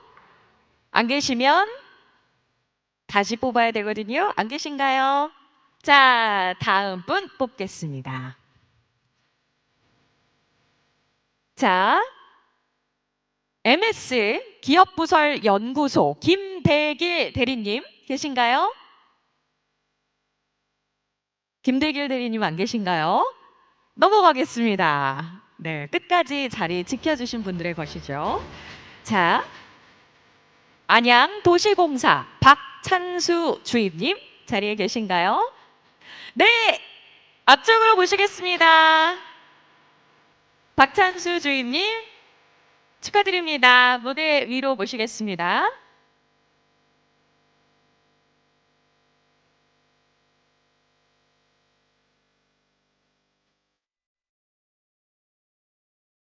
네, 사진 한번 찍을까요? 정면 한번 봐주세요. 네, 네, 같이 두 분 같이 찍어주시면 감사하겠습니다. 밝은 미소 부탁드립니다. 네, 다시 한번 축하드립니다. 고맙습니다. 자, 다음은요. 타이틀리스트 골프공 12구 세트입니다. 추첨합니다.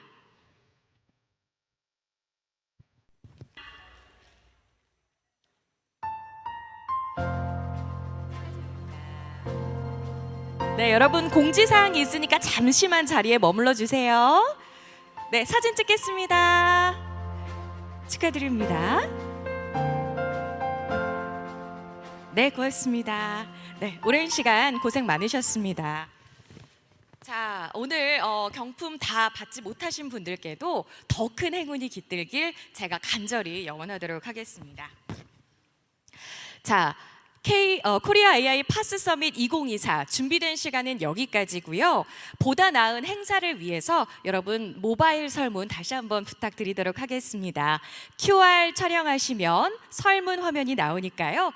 촬영하셔서 꼭 한번 설문에 응해 주시면 대단히 감사하겠습니다. 아울러서 주차권은 등록 데스크에 마련이 되어 있습니다. 꼭 수령하시기 바랍니다. 또 오늘 발표 내용은 문의사항이나 궁금하신 점이 있으시다면 한국클라우드 산업협회를 통해서 요청 주시면 저희들이 발빠르게 도움 드리도록 하겠습니다. 안전하게 돌아가시길 바라고요. 지금까지 진행의 아나운서 박지슬이었습니다. 고맙습니다.